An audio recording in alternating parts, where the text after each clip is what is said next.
I listened to your podcast when you went on a royal ship, and I thought, hey, Can't be that bad. How bad can it be? Right. Sam and Brian didn't hate it, right? Yeah, they didn't hate it. A lot of people go on royal. Yeah, true.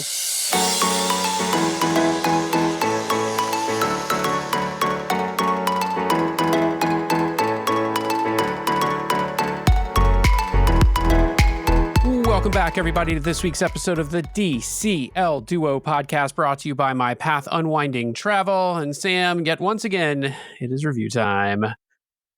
This review from a year ago, keep thinking we're catching up, but no, a year ago, is from Cavapoo owner, who writes, I love a Cavapoo. Yes, who writes, best DCL source, ! Great variety of guests, great format, high production quality, perfect length. Go to listen when I need to escape for a bit. Well, thank you for that review. We're glad we can provide a bit of escape, especially these days. And I hope your Cavapoo likes the show too. Yeah. Listen, we're dog lovers. Have your Cavapoo leave us a 5-paw review on Apple Podcasts, please. But yes, thank you for that review, Cavapoo owner. And thank you for listening out there. And for all of you out there, easiest way you can help support this show is to head over to Apple Podcasts, hit those 5 stars. If you want to take it one step further, leave us a written review and we will read it at the top of one of our main episodes, just as we did for Cavapoo owner. So, Sam. Yes. Over to you. I'm excited about this topic. I'm excited about this topic too. We have a repeat guest. She was on last year. The episode came out, I think, in July, but I think we recorded it, I think, a couple months earlier than that. But we're super excited to welcome back Michelle to the show. Welcome, Michelle. Hi, thanks for having me again. Yeah, thanks for joining us again.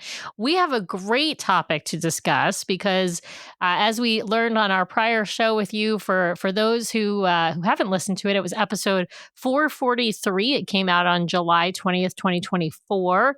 And it was about Michelle's first sailing on Disney Cruise Line on the Disney Fantasy, a 7-night Eastern Caribbean Pixar Day at Sea that had a couple of hiccups, let's say, including not knowing where the room keys were going to be on the embarkation day. Spoiler alert, they are left at your stateroom door. So don't go wait in guest services. Go to your stateroom door to get your room key. I remember this story now, yes. Yes. A cast member gave her wrong information and wasted a whole bunch of Michelle and her family's time, which is an unfortunate event that happened at the very beginning of her cruise. As long as we weren't the source of the wrong information. No, I know. We know. I feel exceedingly bad, but not maybe just slightly less bad. So. Yeah, but I became a seasoned cruiser after that. Exactly. Well, the thing I felt bad about was that we hadn't said anything about where keys were, I think, in months and months. I think we had mentioned it right around the time of the restart, because that was actually a new thing. You used to get your key cards when you checked in at the port. And then starting with the restart post-pandemic, they started putting the room keys right outside of your room. I'm not sure why they made the change as a general matter. Like, I understand why they were doing it that way with COVID, because they were trying to prevent from people waiting in long lines and that sort of a thing and sort of standing around.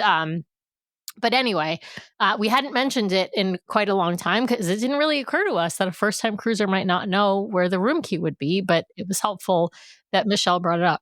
They also, I don't want to rabbit hole us down here too far, but they also changed. Remember, you used to check in upstairs and they had a lot more room to hold the keys up there. They don't, at those little kiosks downstairs, they don't anymore. But you can also just use your wrist as your room key now with your Magic Band Plus, Disney Band Plus. Yes. True. Yes. Anyway. Which it's coded at check-in at the port if you have one. But anyway, we're here to talk about Michelle's second Disney cruise, but it's not just a second Disney cruise. Tell us, Michelle, what you decided to do for your second and third cruises. Well, we had booked a 5-night on the Dream, but I felt that 5 nights was too short since we had done the 7 and the 7 was fabulous. And I thought about, maybe a back-to-back, but then, the price would be quite high. So then I found a really cheap 3-night Royal Caribbean, stopped off at CocoCay, and the timing just aligned, where it would be just before the Disney cruise. and then we'd disembark that and then embark on the Dream. So we booked a 3-night with Royal Caribbean on their Liberty of the Seas.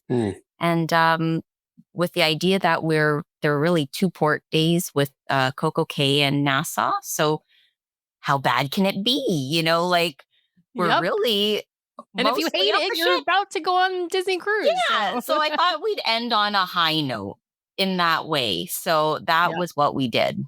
I love that. Remind us again who is in your sailing party for both these cruises. It was my husband and my 2 kids. I have a 9-year-old son and a 4-year-old girl.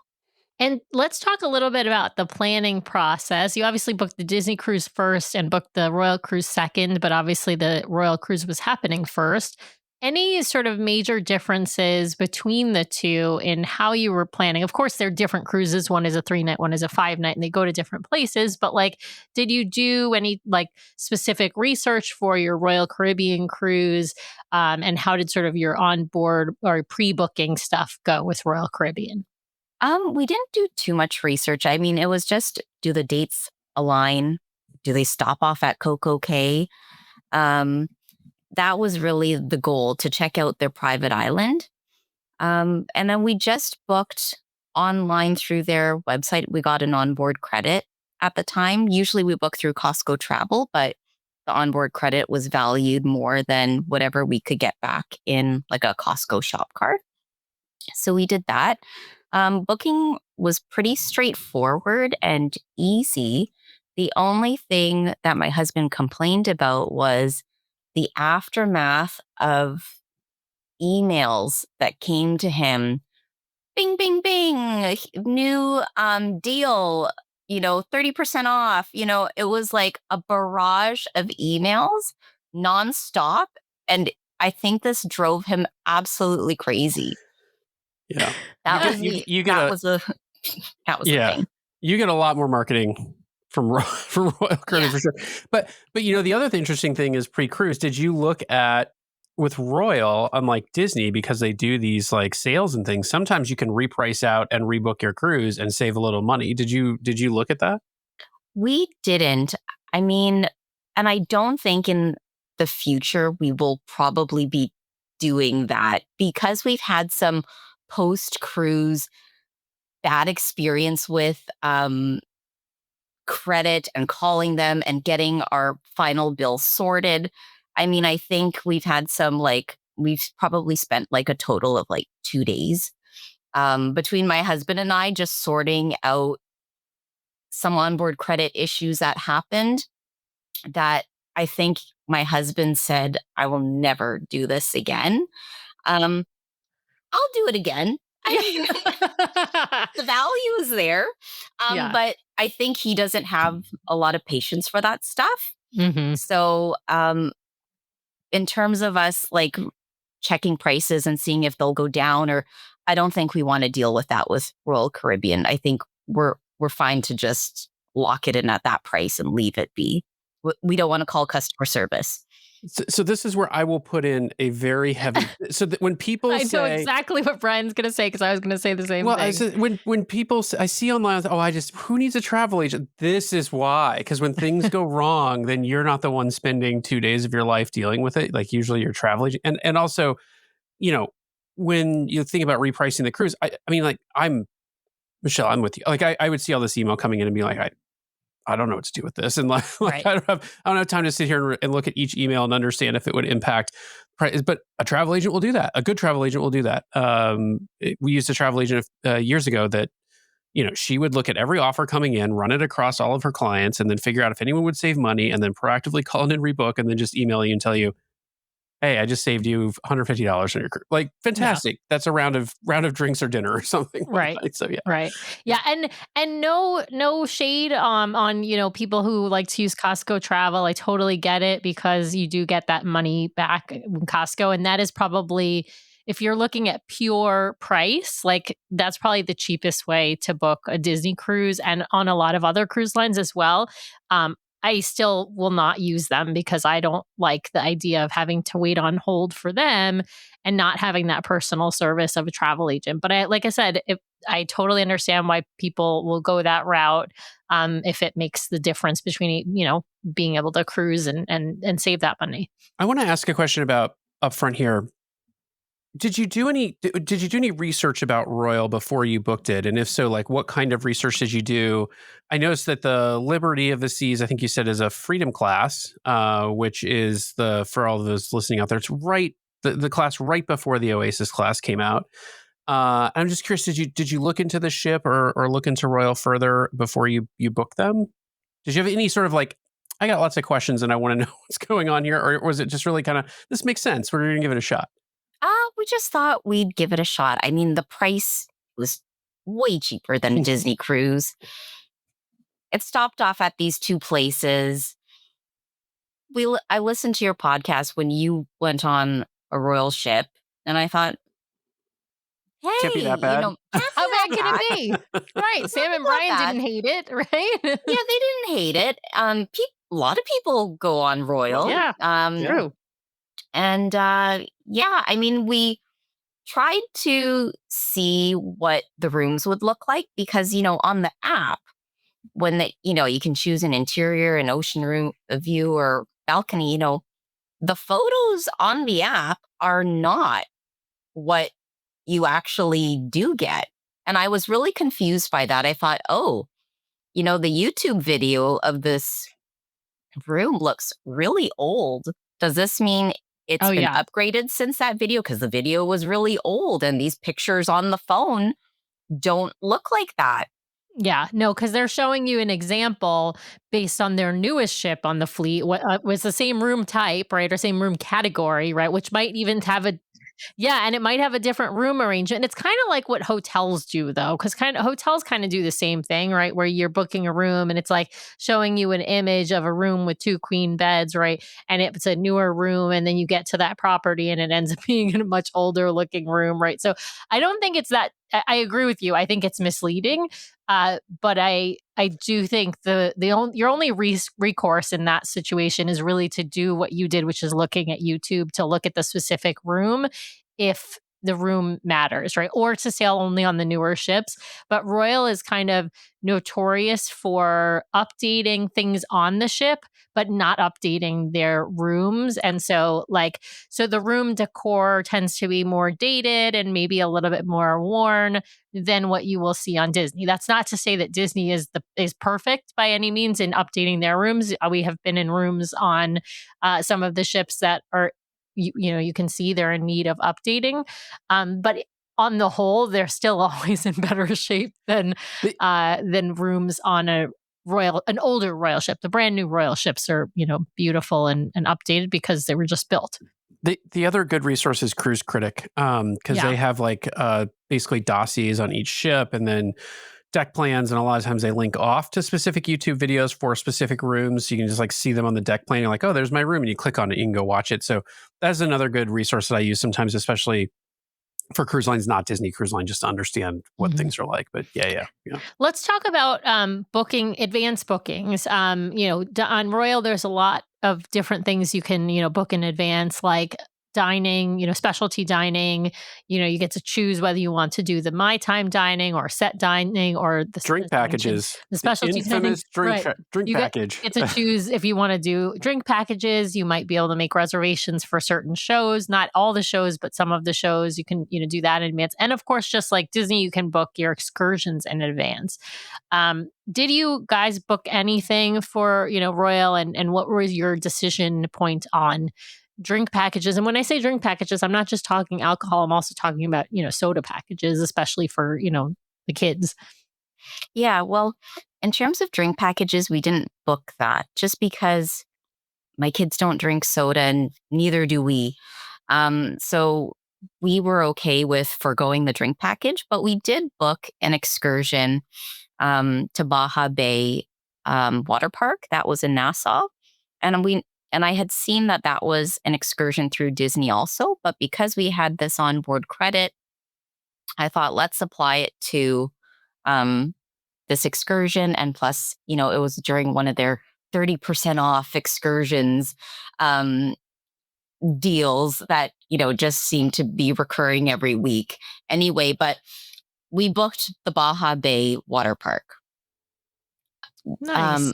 It was canceled Oh, by no. when we got on board, which was like a whole that was the issue that kind of like trickled that down. led to this onboard credit issue and getting the refund properly and all of that, or getting it credited to something else, or right. whatnot. Yes. Yeah. Oh my goodness. What did you guys end up deciding regarding specialty dining and also main dining? Like, did you choose a set dining time or the anytime dining? And did you choose to do any specialty dining? I'm not sure what's available, obviously, on Liberty of the Seas, because we haven't sailed on that one. For this one, we did the late dining and we kept it to main dining because it was only 3 nights. And I didn't know also, because it was a new ship, like whether kids would want to go to the kids club, and they didn't want to go to the kids club. So I'm glad we didn't do any specialty dining. But I didn't even do much research into that at all. Actually, we just kept it at main dining, 3 nights, and that was kind of it. Yeah. Well, one of the things I should sort of point out is specialty dining on Royal, other than the chef's table, is kid friendly. So you can bring your kids to, Chop Steakhouse or the hibachi place, or really any of the specialty dining. The only one that I believe is for adults only is just that chef's table that they have. But I also understand folks might not want to spend the extra money for their kids to go to specialty dining because it certainly is fancier, and your kids might be just as happy with, chicken fingers and French fries in main dining or at the buffet. But let's then jump into wait, talking. hold on. Yeah. I have a question pre-cruise. You said your husband didn't love the barrage of emails he got after booking. How did he feel about, and how did you feel about having to pay for the shore excursions up front? Because Royal charges you when you book, not when you board. So was that at all kind of annoyance in the beginning or not?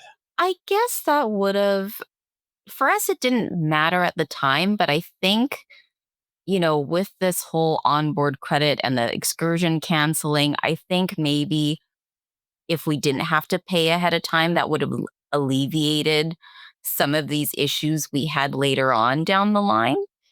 And but because it was just one excursion, it wasn't such a big deal to pay for that up front. I was going to give the tip too. You mentioned the sales. So on the upfront fare, if anyone can ever show me Royal Caribbean's website when they're not having some sort of sale, I would love to see it, because the prices they quote you are like Disney Cruise Line prices. But, then like child sales for 60% off everyone in your cabin. And so like, I've never, it's that false pricing scheme that a lot of companies do, where it's like the thing is perpetually on sale for 30% off. And so that's just really the price. If anyone pays full price on a drink package on Royal Caribbean, you are a sucker. No, but on the packages and add-ons, I would say this: I'm talking about the cruise fare. On the packages and add-ons, I was going to say the sale prices are variable. They do vary. So the depth of the discount you can get can vary based on the sale.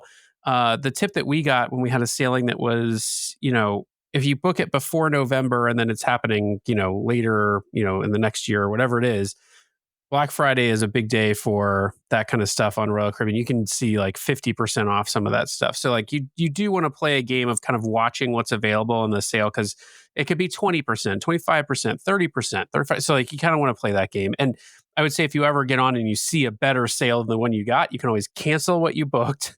They will refund you that back, and then you just buy it again at the lower price to save the money. So, assuming they don't have all kinds of onboard credit card issues like they apparently had for Michelle. So. All right, well, let's jump on to let's jump right to this Royal Caribbean cruise so that we have enough time to talk about the Disney cruise, which is of course the main course here.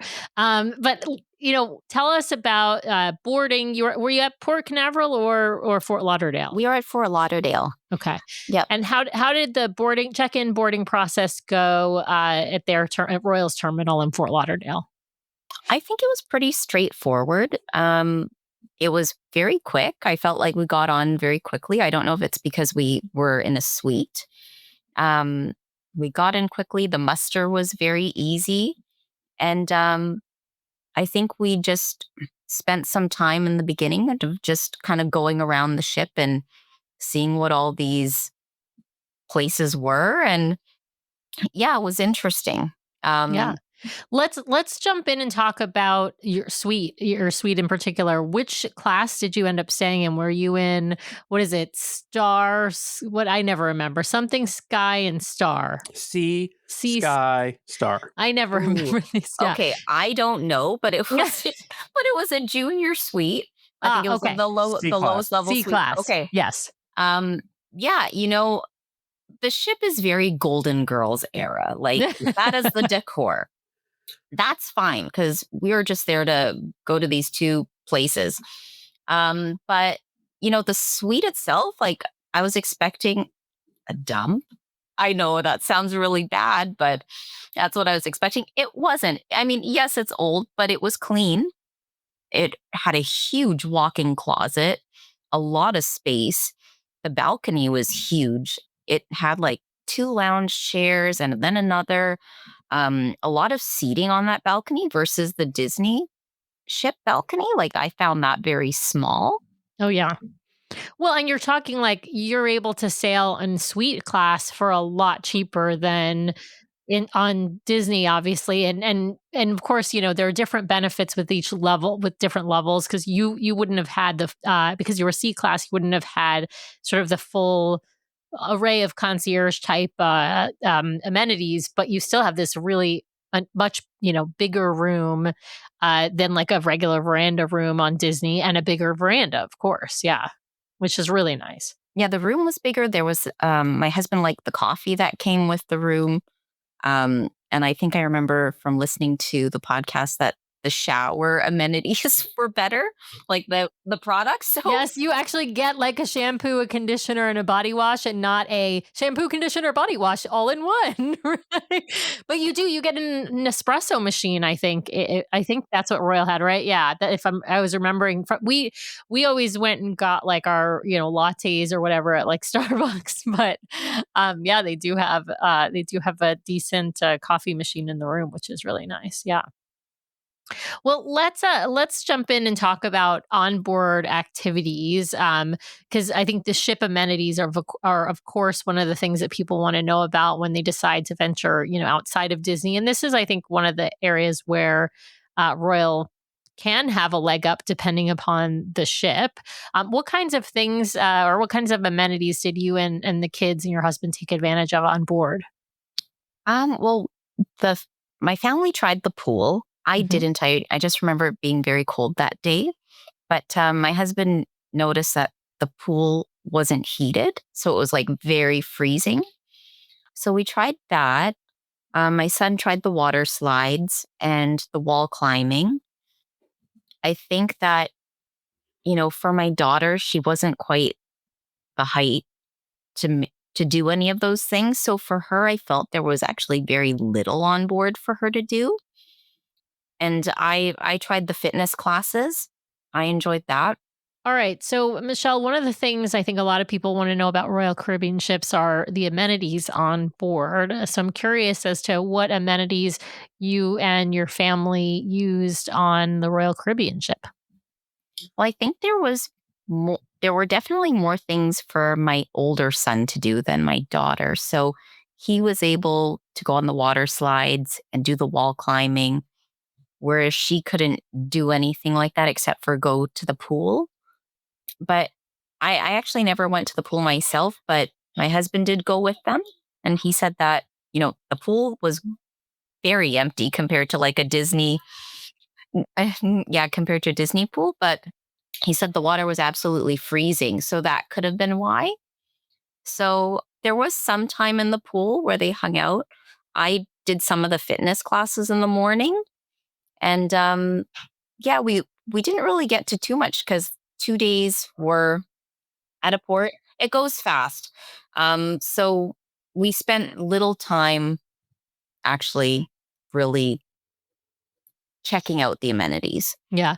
Did they have one of the flow riders, which is that like sort of wave thing? They did. Yeah, they did. But I think my son and husband were a little too intimidated by that. Nice. Yeah. Yeah. I would say that like that is a thing for your daughter would have been, probably too small for, but definitely your son and husband and maybe yourself. We three all tried it. Nathan was certainly the way better at it than Brian or I, and Brian and Nathan both were better at it than I was terrible at it. But but it is definitely a fun thing to do. And then water slides. Did your son enjoy the water slides on board? Yeah, I think he did. I mean, I think he just went down the one time and that was good enough for him. And I think it was one of those things where, it was toward the end of the cruise and I'm like, you guys didn't do the water slides yet. Go do you gotta them try quickly. it. Yeah. Go do them quickly before dinner and then come back. Right. I got to be able to report to the DCL Duo what the water slides are like. Yeah, he went and I think, he went and he did that and, that was fine. And it wasn't anything memorable for him, I thought. Yeah. I think. I'm curious about the kids club. You said your kids weren't really interested in going. So I'm curious. I'll give it sort of two questions. One, they did go on Disney. I'm thinking on your first cruise, right? And then tell us what didn't they really enjoy about the Royals Kids Clubs? Because I'm assuming they went in to try it or to at least explore it. Yeah, I mean, during the open house, like the first day, we did go to the kids club. I think it might have been a combination of there were really no kids in the kids club checking it out themselves. Like it was pretty empty and lifeless, to be honest. Like it didn't seem like there was much going on there, and it was hard for us to envision what kind of fun activities they could have there. It just seemed like a space without anything set up. It was just hard to envision, and I don't think it captivated them. So there was really no interest, and also kind of no interest for us to take them because I wasn't sure what they'd be doing there either. But yeah, they had no problems on the Dream. They loved the kids club. Really enjoyed their time there. Yeah. I think a huge part of that is the space is just kind of like an all-purpose space, right? In all the Royal Kids Clubs. The entry is kind of can have cute decoration and things like that, but it's the actual rooms. They just look like all-purpose rooms, right? Like they don't look like anything really inviting and fun as compared to on a Disney ship, and you have all these like themed rooms and obviously interactive, things on, the walls or iPads out or things like that. And then usually during open house or open house times in a Disney Kids Club, not all the time, but occasionally they'll have sort of an organized activity going on that anyone can participate in. It's kind of a good way to sort of demo like what kinds of things might happen in this wonderful space. And on Royal, it's more of a here's the space, here's how you sign up kind of a deal. It's not really any kind of demo of what would actually happen in there. That's not to say they don't have great activities. I could tell from Nathan's perspective, he had a great time on Royal in the kids clubs, and they were mostly doing activities. It was mostly organized activities because they don't have just like iPads sitting out like or interactive stuff like the Disney Kids Clubs have. So I can attest that they do have fun things going on, but I can also understand that a kid is not able to like envision that when they don't see it happening. And the staff member, she did say that they do activities like science experiments and things like that, but with the room bare and no kids there and nothing really set up, it just didn't seem like the place to be. That's a funny way to put it. Yeah, for sure. Well, let's talk about shows a little bit. Did you all get up to seeing? Well, I don't even know what shows are on the Liberty of the Seas, but did you guys go to see any shows that might have been on board the ship? Yeah, the first night there was an ice skating show, and the second night there was supposed to be Saturday Night Fever. But when we got on board, It's a little that dated, by the way. yeah. Well, this is the Golden Girls ship, Right, this is the right? Golden Girls ship. I love it. I love that description, by the way. I'm going to call it Royal Ships, Golden Girls ships from Yeah. now on. But when we got on board, I noticed Saturday Night Fever was removed from the app, and what was replaced was like a singing variety show. So we did catch the ice skating one. I mean, it was, in my opinion, it was cheesy, but it satisfied my children. And it was something to do. Right. It's something to do. The ice skating and tricks are usually pretty good, right? But like not maybe a great plot and kind of cheesy. So it's like fun. It's enjoyable to watch, but it's not like something I would like pay money to go see. It would be better. Yeah. It would be better. Like, so I remember the Ice King show was great. And actually, I was watching them, like, they're actually doing really hard things in a very The confined tricks, space. are cool. And I think it's great. My only quibble with these shows that they do is like that all the music, to your point about the Golden Girl, all the music stops in like the 1970s. Like I watched this whole show and I'm like, okay, we're past the 50s, the 60s. It's time for the 80s. The 80s are going to be so fun, and then it's like show over, and I'm like, what? Like It's true. The songs were dated, very, very dated. Even the variety act show, like the singing show that replaced Saturday Night Fever, I went with my daughter and I lasted about 10 minutes. They were singing songs. I had no clue what these songs were. I couldn't even tell you because they weren't hits that anybody knew. It was very bare in there. Like, at the Walt Disney Theater, there's a lot of people that come out to see these shows, but not on the Liberty of the Seas. Like, I mean, the ice skating show was probably half full. The singing show, even less than that. And we left after 10 minutes because I just couldn't take it anymore. And I just needed to go. That's funny. Yeah. Yeah, I think a lot of the, there's a difference of what people are going on Royal Caribbean to do, right? I think it's more about, socializing in maybe like the bar spaces or in the casino or out on the pool deck, right? And less about like shows or entertainment, to be perfectly fair. I just think because Royal, other than there's a couple of shows that they have that are fantastic, like Aqua 80 we saw, which is one of the water shows on the Oasis. It's a fantastic water show with all kinds of acrobatics and stuff. But in general, they're not like, that's not where they shine. But I want to switch gears and ask about food, because obviously food is a huge important thing on any cruise. And, Royal has a lot of different food options on board. I know you didn't do specialty dining, but they have, of course, your main dining. They have your pool deck food, and you've got a buffet always, usually called the Windjammer. What did you guys think about the food variety and the food quality? And also, what did the kids think? Because that's always, I think, an important distinction, because they might think very differently than the parents on that. I think that the Windjammer, I would say, was probably better than main dining. I wasn't expecting that, but yeah, but I didn't think anything about main dining was particularly special. Like, it was very much like banquet food, I would say.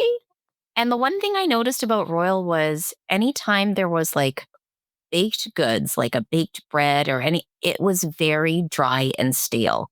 Like, that's something I noticed that stuck out, because, you go on a Disney ship and you always get, the bread basket, everything is soft and warm. And it wasn't the case with Royal. I don't know if it was just particular to this ship.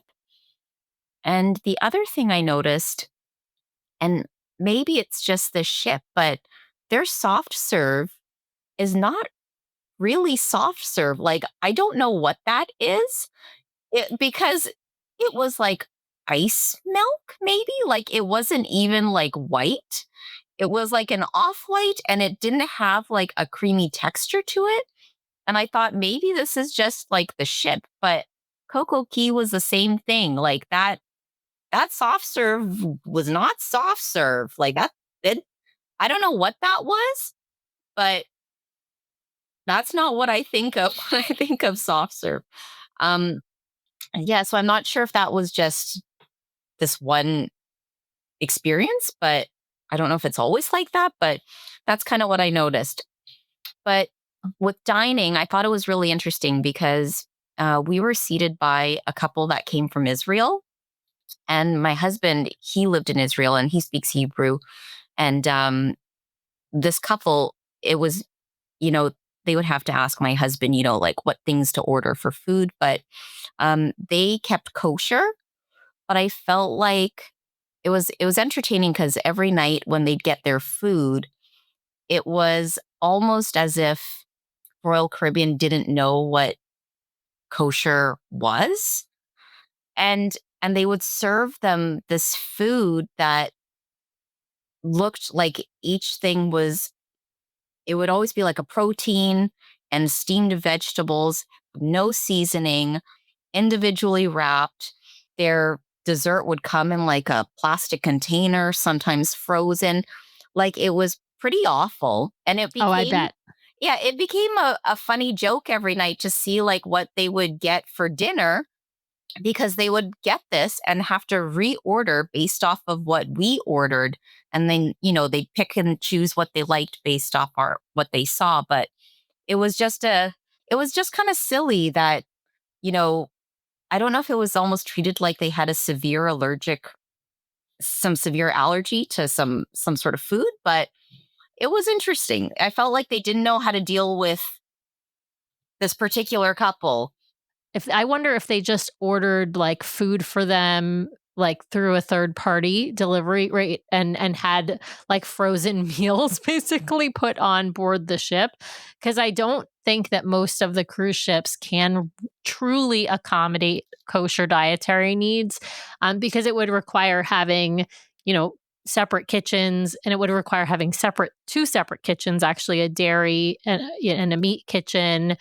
And, and those have to be separate even from the allergy kitchens, because you can't have like cross contamination of even just like the silver. Like, so I'm like kind of, yeah, I'm not sure.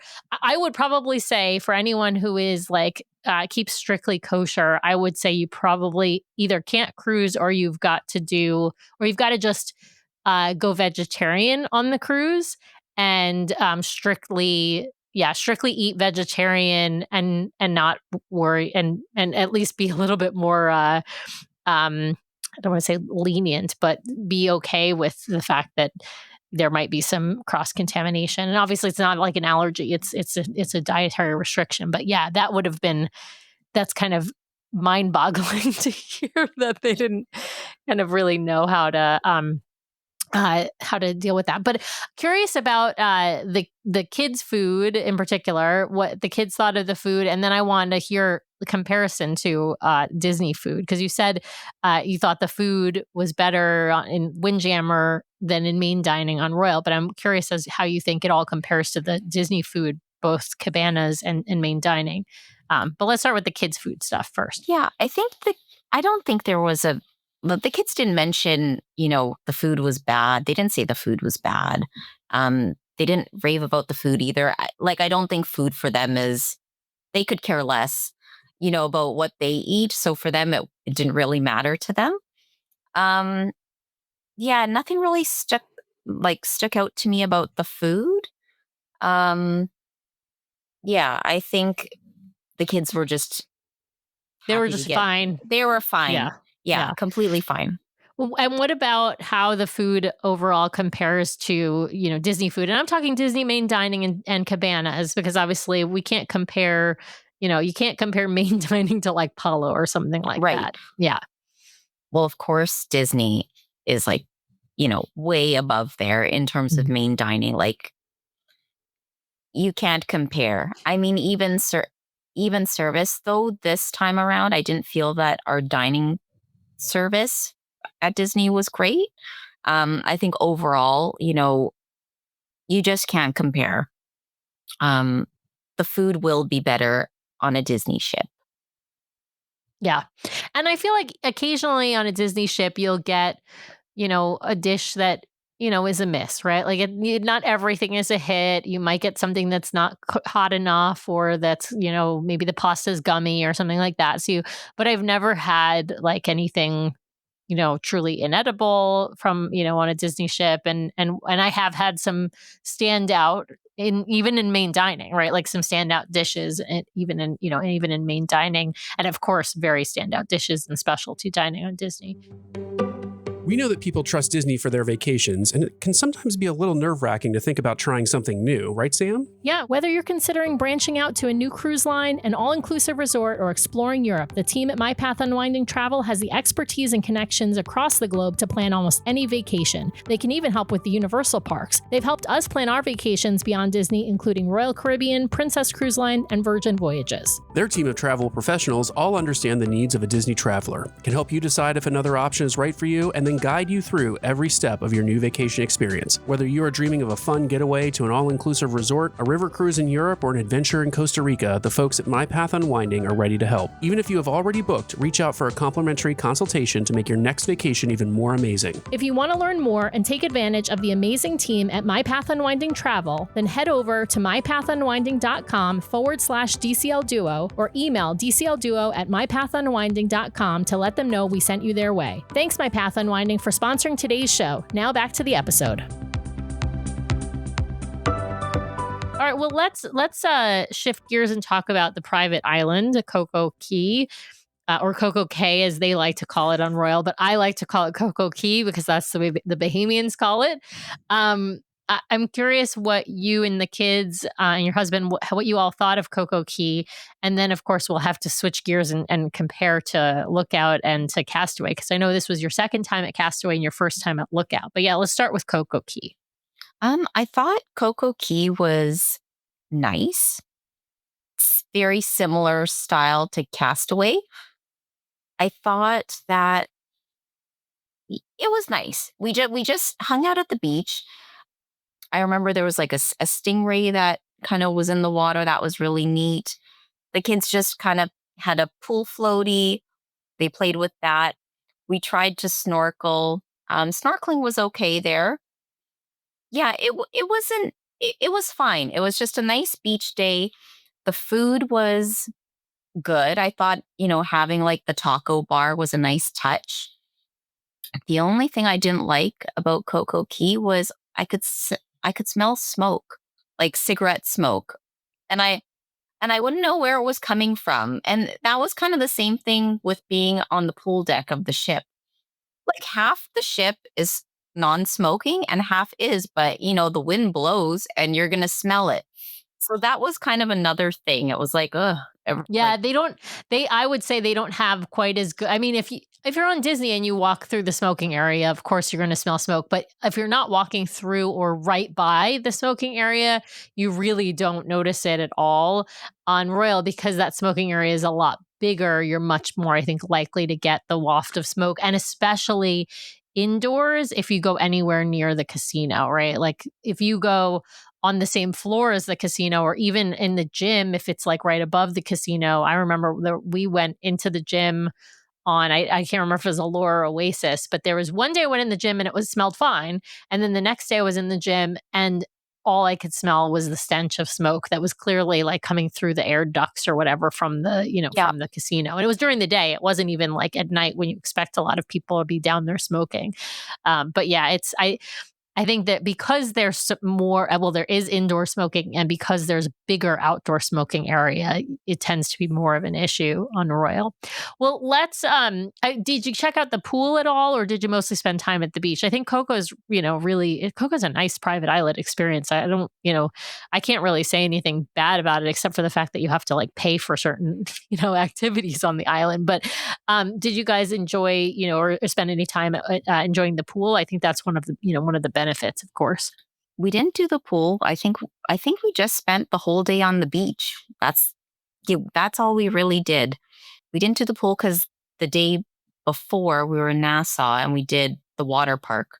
Even though it was canceled, we went on our own and just went ahead with that. So we had a pool day that day. Yeah. Well, let's switch gears a little and move to your dream cruise and talk a little bit about, I want to specifically talk about Lookout and Castaway. Which one did you go to first on that cruise?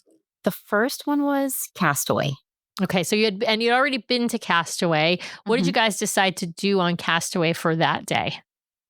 You know what? We did the same old. We did the snorkeling. We hung out. My husband and daughter, they rode the bikes. Nice. It was just another relaxing beach day. Cool. Love that. Awesome.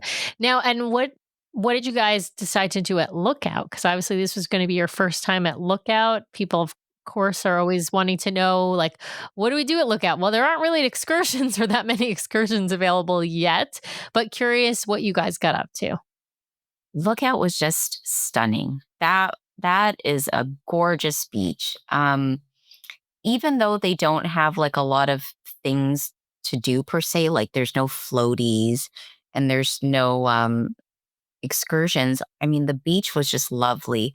Even though we couldn't go snorkeling, you could still, go in the water and you'd still see fish in there, which was really nice. We did the nature trail, which was lovely. Yeah, it was like another beach day, nature trail between that and rush out, gush out we did. The kids loved that. That was a nice spot. And cookies. Or No, not it's what is it called, True. Brian? True. True, and True, True Yes. too. True, Yeah. true, Yes. and true, too. Yes. I couldn't find True 2, but I did find True. And yeah, the food was lovely too. So it was just a lovely, lovely beach day. Talk to us yeah. about that nature trail. Like, how was that? Because I think we've had maybe a couple guests on who've done it, but I don't know that we've ever asked them about it specifically, and it was not available to us when we went. So how was it? Yeah, the nature trail, I don't know if it's still under construction. Like, I don't know if they plan to do the path, like put more gravel down the path, or maybe they'll pave it. It seemed like it was just finished and you could access it, but maybe that there's more to be done with that nature trail. It was a very quick walk, I would say, but there were some really breathtaking views. That is a gorgeous piece of property. Lookout. It is stunning. We did want to ride bicycles, and I don't know, like on the app at the time, it wasn't available. And I'm not sure if it actually was, but when my It's husband not. no, Yeah. It's not Okay. yet because they haven't finished the paths where the bicycles are going to go yet. So that's it. We keep hearing like it's coming, but I don't know. We don't have any information on when it's going to come. And same with actually the 5K. We're seeing like Lookout Key 5K merchandise being sold, but not the actual race happening yet, right? So, and I think that the holdup is really just them finishing all the pathways that people are going to be running and biking okay. on. Yeah. So Okay, I didn't know if we missed something because You didn't- my husband. you Okay, didn't miss anything. Yeah, not yet. Not We yet. should really put it out to our community. Like, is it appropriate to buy the race shirt for a race that doesn't exist yet? It doesn't- I think it's actually it's like when you wear the band T-shirt to the concert, don't, right? don't wear the T-shirt of the band that you're going to go see. Don't be that guy. Yeah, no, I think it's actually it's kind of funny that it's up, that the merchandise is there, but you can't. they actually have run. really good merchandise. Like, I would have to say their Right? gift shop is way Yes. better than Castaway's gift shop. Totally. I totally enjoyed agree. the merch. Yeah. Yes. I love that. And so this was in January. We're recording in March, just to be clear as to when we're talking about. This was in January of 2025, and we're recording now in March of 2025. Because I know this episode will probably come out in a couple of months. And I just want to make sure we're giving people accurate. I want to be clear to people on accurate information that as of mid-March, 5K merchandise is out, but they're not actually running it, and still the bikes, as far as we've heard, are not able. You're not able to rent the bikes and ride around the island. All right. Well, let's shift gears back onto the boat, onto the Dream, or the ship. That's actually the proper word, the ship. You had been on the Fantasy. This was your first time on the Dream. They're sister ships, so there's not like a huge amount of daylight between them, right? They're not very different, with some slight exceptions here and there. I'm curious what you thought of what kind of stateroom you had, what you thought of the stateroom, And then we'll move on to, I want to talk, of course, about shows, because shows on the Dream and the Fantasy are different. hmm You know what? Initially, we booked an ocean view room, but once we got to the port, we upgraded to a veranda. Yeah, we found out the ship was probably like about 1,000 people undersold. So so it was, there was a lot of room upgrades available. The ship didn't feel as busy as the Fantasy that we took last year, but yeah, it felt like there were less people on the ship. You could feel that. Nice. That's awesome. And listen, a port upgrade is always a great option because you get that bigger, nicer room for at a pretty nice discount as well. I got to ask you about shows, Michelle. I know the last time we talked, your husband really liked Believe on the Disney Fantasy, which, as we talked about, is not one of my favorite shows. But of course, you were on the Disney Dream, which has I'll say one of my favorite shows on board, and has just, a great array of shows, because you've got the Golden Mickeys, you've got Disney Dreams, and you have Beauty and the Beast. Did you go see all of those shows, or were they available on your sailing? Because I know this was a 5-night sailing. And if so, what did you think of them all? We did. We did see all of them. Beauty and the Beast. It was fantastic. I would say that there were a lot of technical difficulties. I think they stopped the production of that maybe like 4 times. Oh, wow, that's a lot. I've seen it a couple times where they've had to stop it once or twice, but never that many times. There were a lot of stops, but it was so fantastic that it didn't take away from the show. The actors were phenomenal. It was a really wonderful show. So you are right that Beauty and the Beast is fantastic. Golden Mickey's also fantastic. Technical difficulties too, but I really enjoyed it. I didn't know what to expect. Yeah, it was very cute. And even though we saw Believe, it was good. It was better the second time around. I think because the cast was different. So it's Dreams. So I wonder if you saw Dreams, because this is the one, isn't on the Dream. Oh, no, it is Believe. You're right. It's the Man in the Flower on the Dream. That's right. Disney Dreams is not on the Dream. That's what we always talk They about. would never put the show named after the ship on the ship. Right. So you've got the Man in the Flower again. Yes. But it was very good because it was a different cast, and I enjoyed it. There was also, it was fantastic. There was also a magician who was very good. So we saw that one night. And did you do Pirate Night? Yes, there was a Pirate Night. It was during our night at Animators.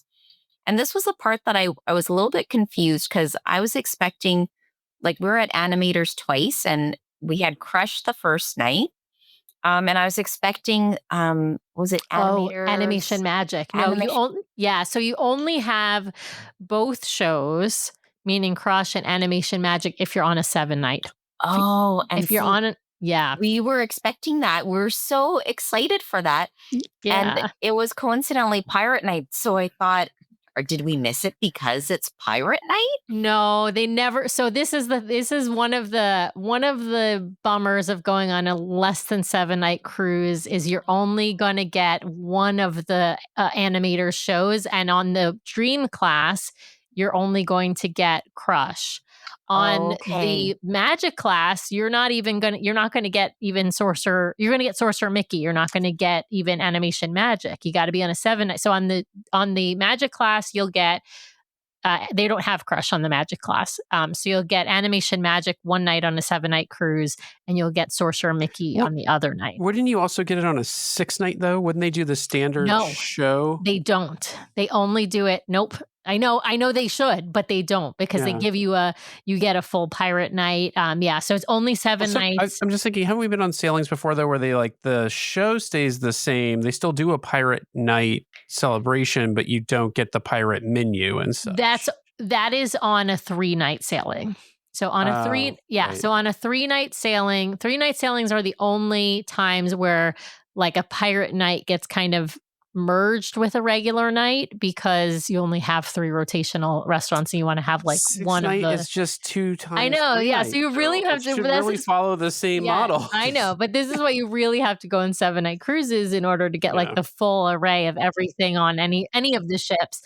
And I would definitely say on like the Magic or the Wonder for sure you want to, because you will, then you only get Sorcerer Mickey coming in and doing kind of this like phantasmic type. I love looking that thing. show still. I though. love that love too, but you yeah. want at least like animation magic or Crush. And like I said, there is no Crush show on the Magic class, but you still got a great experience. But yeah, it's typically on a pirate night they don't do any show. The only, like I said, the only exception is on a 3-night cruise you might have a in dining show, because if you're in like on the Wish is really in the Wish or what used to be what the Dream used to do. So anyway, okay, so but still great. I mean, you got great shows on a 5-night sailing. There's plenty to see.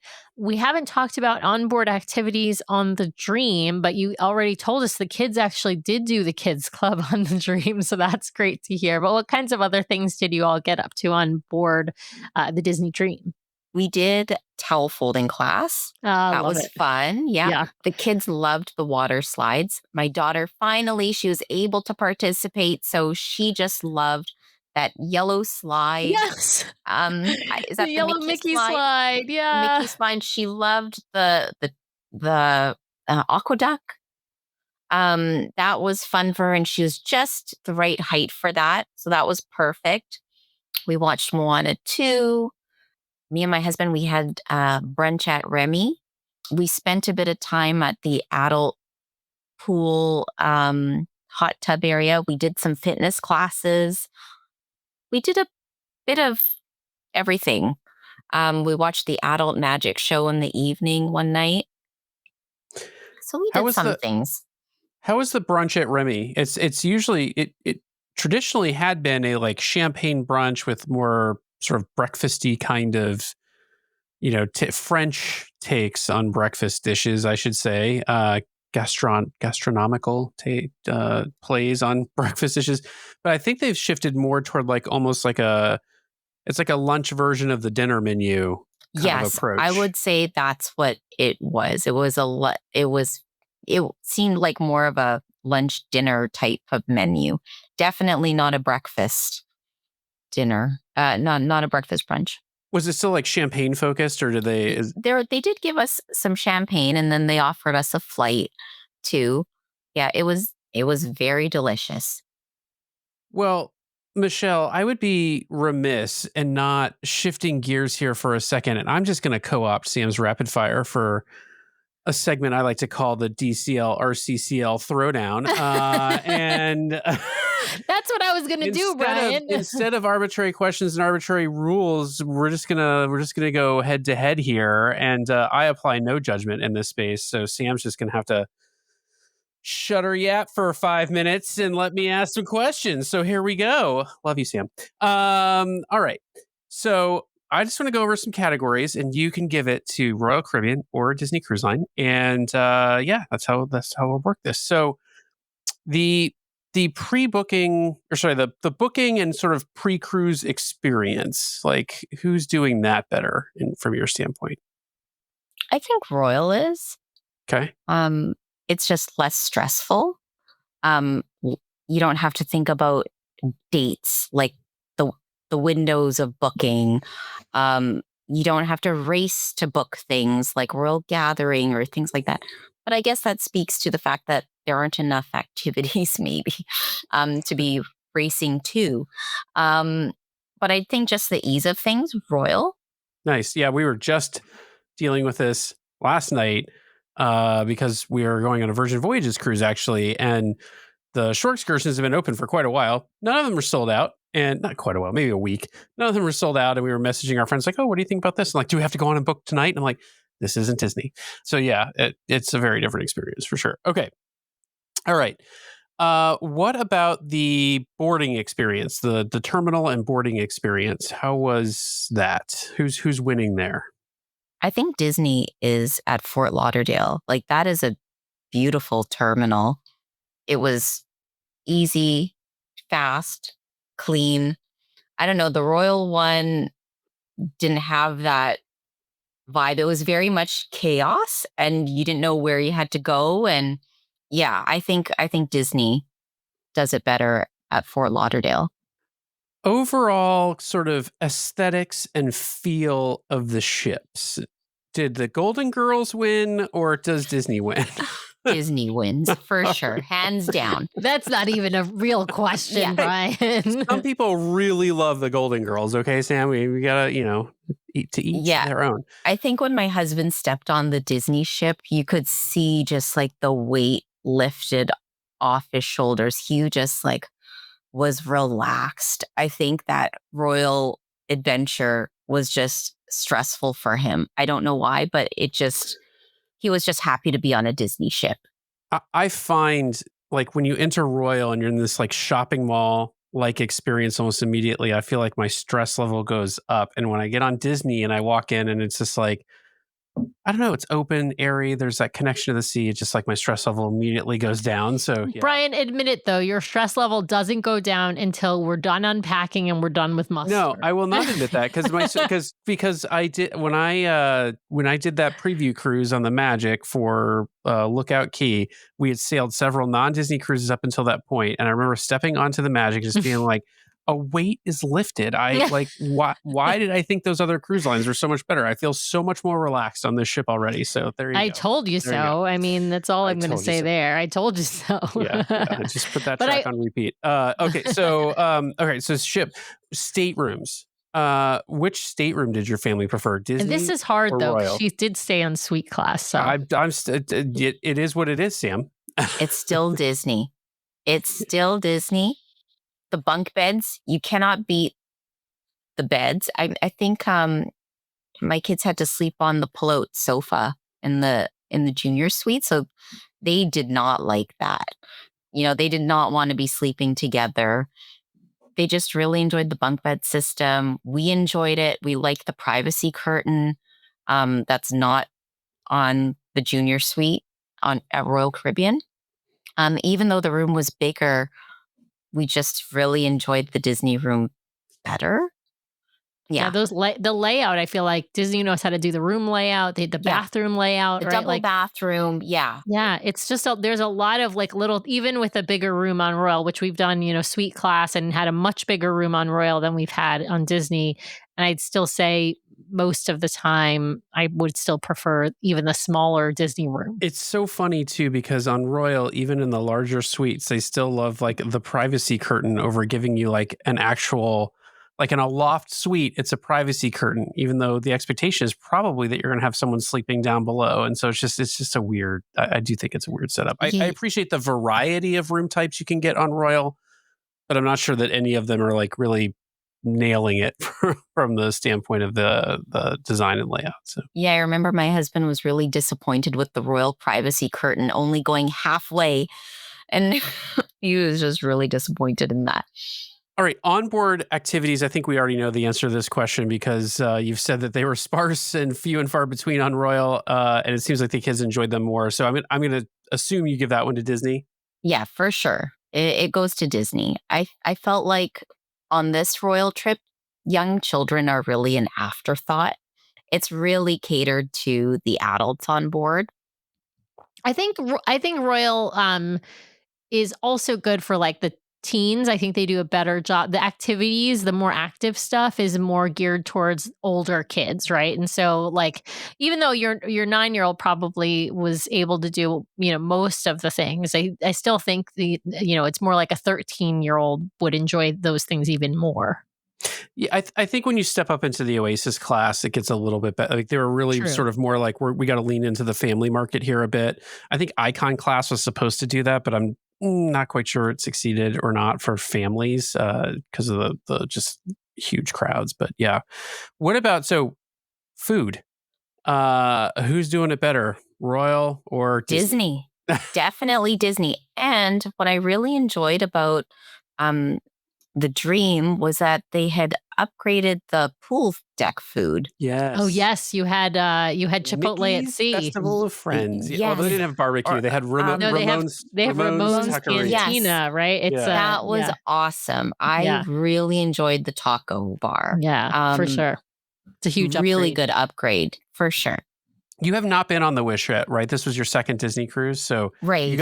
you got to get on Mickey's Festival of Friends because that food is just some Festival of the of best. Foods. Yeah. Keep saying Festival of Friends. Whatever. Okay. Festival of Friendly Foods. Yeah. Okay. Yeah. They've got the cantina. They've got barbecue. They've got the When we grill. say barbecue, like we're talking like brisket and stuff, not like we're not talking like hamburgers. They have hamburgers, hot dogs too, but they also have like real barbecue. They also have better pizza than on the other ships because they're like making the dough. So it is a now fan favorite. Like people love to hear. Wish and Treasure pool deck food is a step above on all the other ships. Although obviously Dream and Fantasy, Dream has the Chipotle at sea, I like to call it, and Fantasy we believe will have it after it's dry dock. But that's a great addition, but it's still not quite there because of the other stuff. The only thing I love on the classic ships is they still have the shawarma gyro. Yeah. Place. Yeah, on the Magic and the Wonder. Yeah. Oh, yum. All right. Onboard entertainment shows.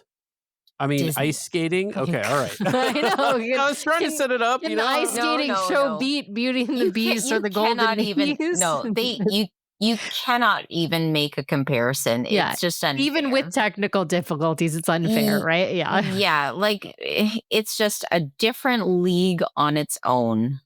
Yeah. All right. We know that Royal loses on customer service based on the several days you've been spending with them on the phone. So I'm gonna ask two more questions. So this next one's a biggie. Lookout Key versus Castaway Key versus CocoCay. I got them all right, Sam. You see that? You see that I did it right? All right. Which you're supposed to call them all Key, by the way. Well, but I don't care what Royal calls it. It's Key. Fine, whatever. But they call it CocoCay. So it's really two questions here.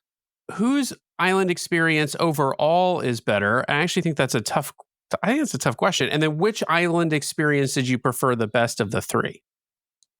I think island-wise, Disney has it.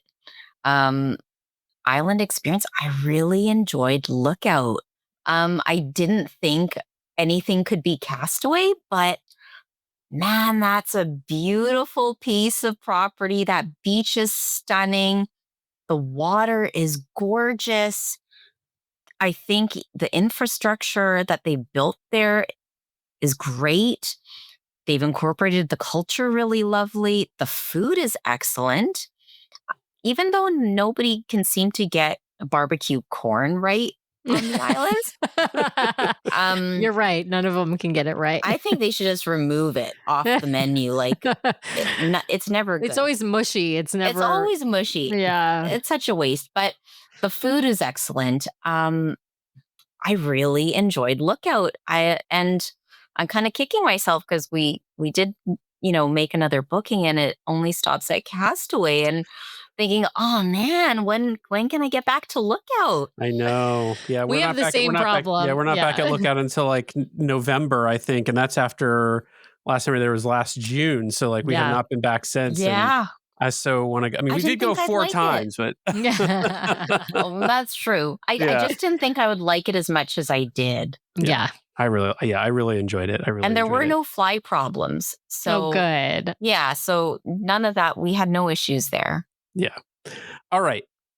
The last question. This takes a little bit of a setup. So you paid a price. You mentioned several times like the price for the Royal Cruise, a lot less than Disney. And so I don't like to ask the question like, who wins on price? Royal wins on price. I'm trying to get at like sort of the experience and the value here. And so take whatever the difference in price was between the two. And I guess my question is, does Disney's price sort of or does the experience on Disney justify the cost difference in your mind? Did you feel like the value was there to support that different cost for Disney Cruise Line?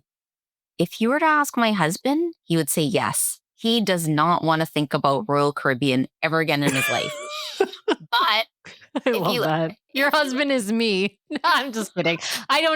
We're going back on Royal in 2026, Yeah. so it's not, but I would be perfectly happy never sailing on Royal Yes. again. And that is my husband. Me, Royal is not my top choice. Like, I would for sure do Disney.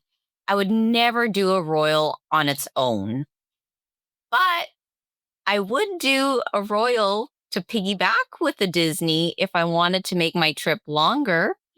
So right now we're kind of at that point where I'm trying to convince my husband. I don't know if enough time has passed yet where he can move past the trauma, but I think we're getting there because his memory isn't so great. So I think I got like a couple months more to work with him because you just cannot beat the Royal price. Like, I think a 6-day Western Caribbean cruise is like 2,800 Canadian, like for 4, and you cannot beat that price. So despite him being against it, I think, we're going to do it. Yeah. That's the thing. I mean, Royal has its place, right? Like if you go in knowing, okay, I'm going to spend this cruise to see the places, like to go to the ports, right? I'm going to spend a lot of time off the ship, and the ship is more of a place to sleep, maybe a place to eat, and maybe I'll do a couple of activities, but I don't need it all to be, I don't need to be entertained in the way that I am on Disney. I think you can have an excellent cruise on Royal Caribbean. I think there's nothing wrong with it. I think you just have to go in with different expectations.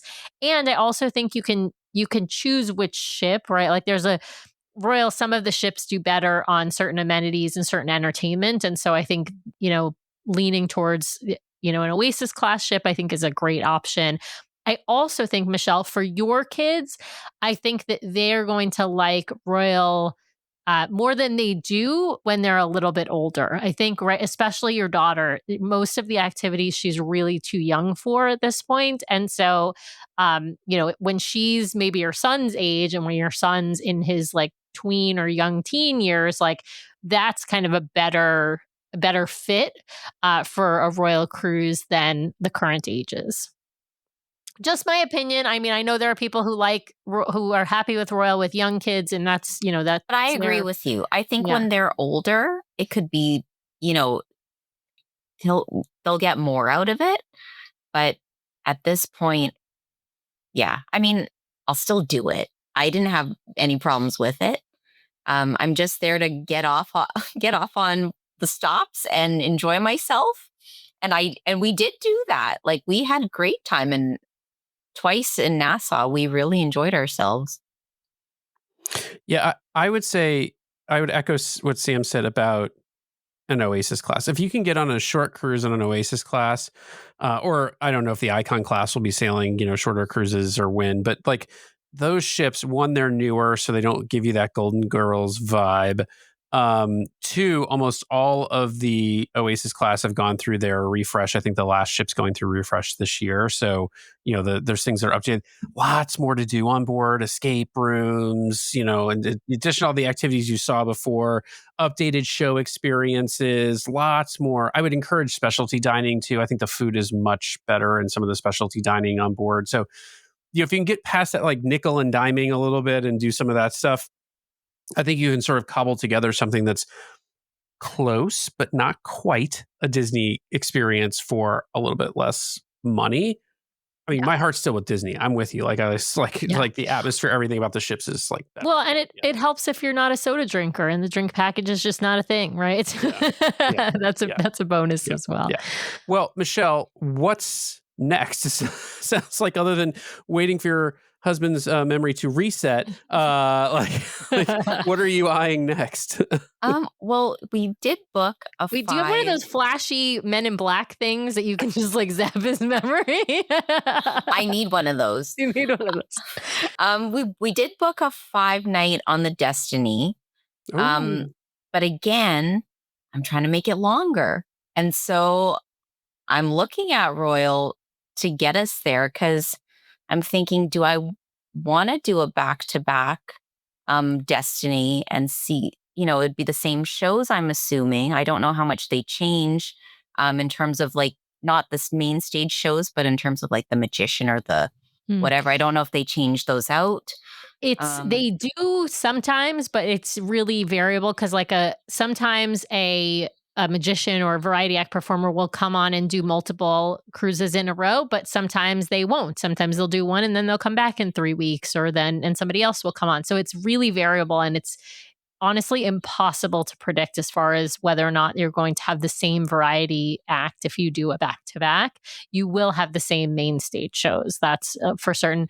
I will say though, I'm always happy to see, one of my favorite Disney stage shows twice. I would go see, Moana, obviously twice. I'll go see Beauty and the Beast twice. I wouldn't go see Believe twice, but that's okay, right? I might see the Golden Mickeys even twice, right? So, yeah. So we're just kind of thinking about that right now, but I'm trying to make it longer, and I think Royal just price point just has it. It would be like the Allure of the Seas, so I think it would be better than that Liberty class of ship.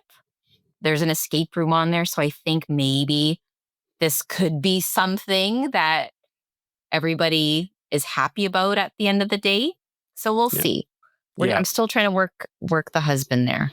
Yeah, I did not like when we went on the Freedom class, which Liberty is part of. When we went on the Freedom class, I think it was Independence of the Seas, the Indy that I went on, and I was less than impressed. And then when we got on the Oasis, I started to see kind of the opportunity for it. But I would say at the end of the day, they feel like two totally different vacation experiences in some ways. And so it's sort of like, which vacation experience are you looking for? If you want a lot to do, lots of stuff going on, a private island experience that's much more sort of, party vibe, atmosphere, pools, all that kind of stuff, big water slides, totally different than what you're going to find on Disney. And I think, it just depends on what you're looking for out of your vacation. So yeah, for sure. Well, Michelle, we super appreciate you rejoining us once again to share your family's fabulous experiences and to help us make some sense out of Royal Caribbean and Disney Cruise Line. I hope Royal gets their act together and helps you out with the problems you're having. It's super disappointing to hear that you encountered those difficulties. But for now, we'll just say thank you for taking some time out of your day to share your experiences with our audience. We really, really appreciate it. Thank you so much. Have a good day, everyone. Well, thanks to everyone out there for listening this week. We really, really appreciate it. Be sure to subscribe to the podcast so you can keep getting great content from us every week. In fact, twice a week we publish shows. So be sure to hit the subscribe button to get all of those great episodes. And if you want to watch us live, we have a live show now every week, Monday nights, 5:30 p.m. Pacific, 8:30 p.m. Eastern over on youtube.com/DCL Duo. So be sure to head over and check that out. If you want to help support the show, be sure to hit those 5 stars on Apple Podcasts. And if you leave us a written review, a 5-star written review, we will read it at the top of one of our main episodes. So please head over there and hit those 5 stars. Of course, you can also help support the show by supporting our fabulous show sponsor, My Path Unwinding Travel. If you want to book your next Disney vacation, head over to mypathunwinding.com/DCL Duo or email them at dclduo@mypathunwinding.com so they know we sent you their way. If you've got questions or you'd like to connect with us, the best way to do that is to head over to dclduo.com. It's got links to all of our things, full catalog of the podcast episodes, including a searchable catalog for the podcast, links off to our vlog, a link to our Etsy store where we sell some fun fan-inspired magnets, link to our Patreon if you'd like to help directly support the show each and every month. Just head over to the website or patreon.com/DCL Duo. Also has a way for you to sign up for our Substack newsletter that we're hoping to start really pumping out monthly here at least, and a few blog articles that we've written. So DCLduo.com is the best way to connect with us. You can also, of course, email us at info@DCLduo.com or reach out to us on our voicemail line at 402-413-5590. That's 402-413-5590. The DCL Duo podcast is not affiliated with Disney Cruise Line, the Disney Company, or the Disney family of theme parks. The views expressed on the show are solely those of the individuals on the podcast and in no way reflect the views of the Disney Company or Disney Cruise Line. If you have questions about a Disney cruise or a Disney vacation, please contact the great folks over at My Path Unwinding Travel or Disney directly or your own travel agent. Thanks again for listening, and we'll see you next time for another fabulous adventure with the DCL Duo. Good night.